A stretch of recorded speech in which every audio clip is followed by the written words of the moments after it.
give your cloak as well. And if anyone forces you to go 1 mile, go also the 2nd mile. Give to everyone who begs from you, and do not refuse anyone who wants to borrow from you. You have heard that it was said, you shall love your neighbor and hate your enemy. But I say to you, love your enemies, and pray for those who persecute you, so that you may be children of your Father in heaven. For he makes his sun rise on the evil and on the good, and sends rain on the righteous and on the unrighteous. For if you love those who love you, what reward do you have? Do not even the tax collectors do the same? And if you greet only your brothers and sisters, what more are you doing than others? Do not even the Gentiles do the same? Be perfect, therefore, as your heavenly Father is perfect. The Gospel of the Lord. Praise to you, O Christ. Please be seated.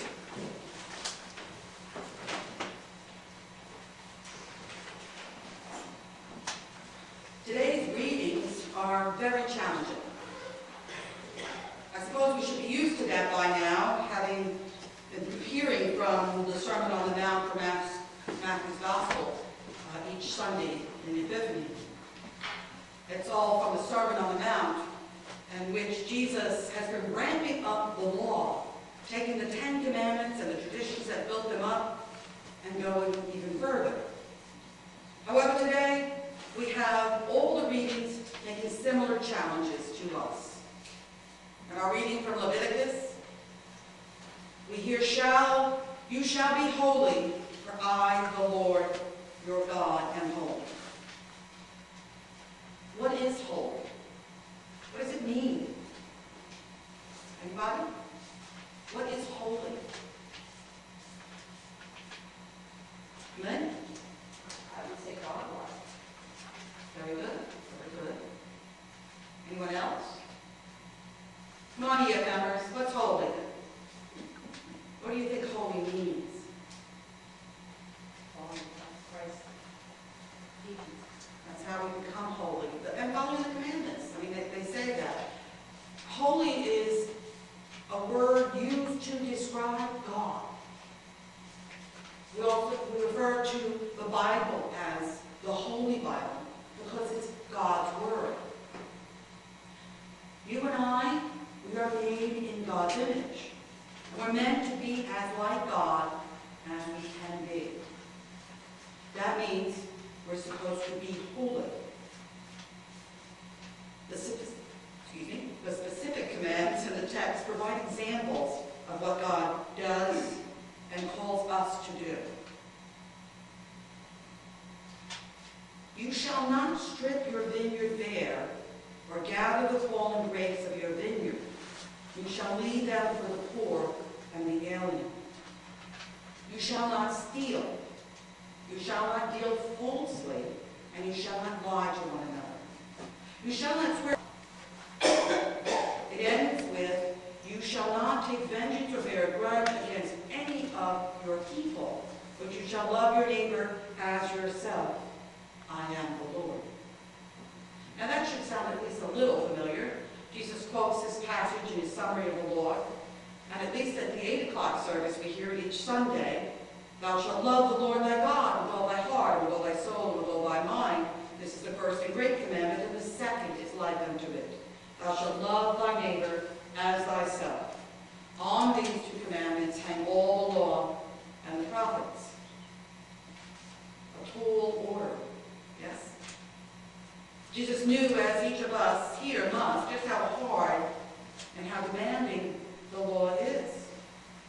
Our psalmist today pleads to God, make me go in the path of your commandments, for that is my desire. Incline my heart to your decrees and not to unjust gain.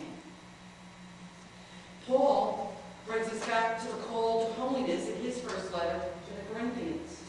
He chides the church saying, do you not know that you are God's temple and that God's Spirit dwells in you?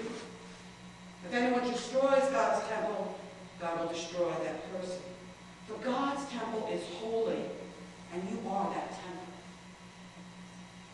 So we are holy temples, built upon the foundation of Jesus Christ. Paul goes on to say you belong to Christ, and Christ belongs to God. A part of what it means for something or someone to be holy is that which is set apart, dedicated to and for God. Finally, we hear from Matthew's Gospel, "You have heard that it was said, 'You shall love your neighbor and hate your enemy.' But I say to you, love your enemies and pray for those who persecute you, so that you may be children of your Father in heaven. For he makes his sun rise on the evil and on the good, and sends rain on the righteous and on the unrighteous. For if you love those who love you, what reward do you have?" And Jesus calls us to be perfect as our Heavenly Father is perfect. Again, I wonder, what does it mean to be perfect? In what way are we called to be perfect? And again, I think it's in our imitation of God, who reveals himself in Jesus as love. Perfect love. And to love as God loves is to love unconditionally. It does not matter if the person is deserving or an enemy. It does not mean to be a doormat, as some have worried about that expression. Some have thought, what about people in situations like domestic violence? It does not mean to be a doormat. But it does mean that one does not return evil for evil, violence for violence. We are called to resist evil. We know that. That without acting violently. And that is a form of love. It certainly is a way to respect the dignity of every human being, even one who may do you harm. This month of February has been dedicated as Black History Month. And I think most of us know that's because it's easy to ignore or forget the contributions of those who are minorities. Western history is mostly about privileged white men. Following the Civil Rights Movement, we've come to recognize that we need to make an effort to know the history and contributions made by people of color here in the U.S.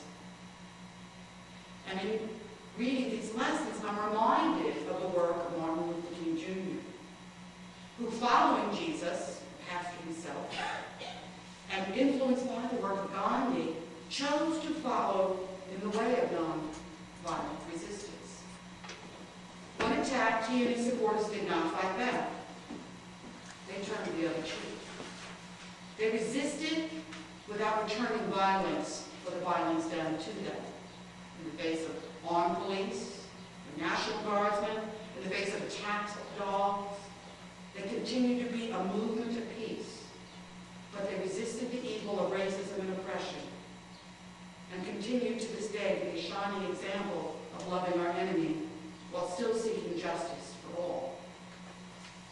Now, you and I, we may not be called to that kind of fearless love or resistance, but we are called to love fearlessly, regardless of what we may expect in return. And yes, I know, it is a tall order, and impossible for us to do on our own. So if we had prayed the appropriate collect for today, that was last week's collect, by the way, we would be praying, "Oh Lord, you have taught us that without love, whatever we do is worth nothing." That's from Paul again. Send your Holy Spirit and pour into our hearts your greatest gift, which is love, the true bond of peace and of all virtue. It is only through God's Holy Spirit that we can be holy and as God is holy, that we can be perfect as God is perfect. It's only through God's Holy Spirit that we are given the grace to love as God loves our neighbor as ourselves. It's only through God's Holy Spirit that we are able to love and respect the dignity of every human being, as we promised to in our baptismal vows. God's Holy Spirit has been given to us in baptism, and it's renewed in us each time we gather at the table, so that when we leave here, we may be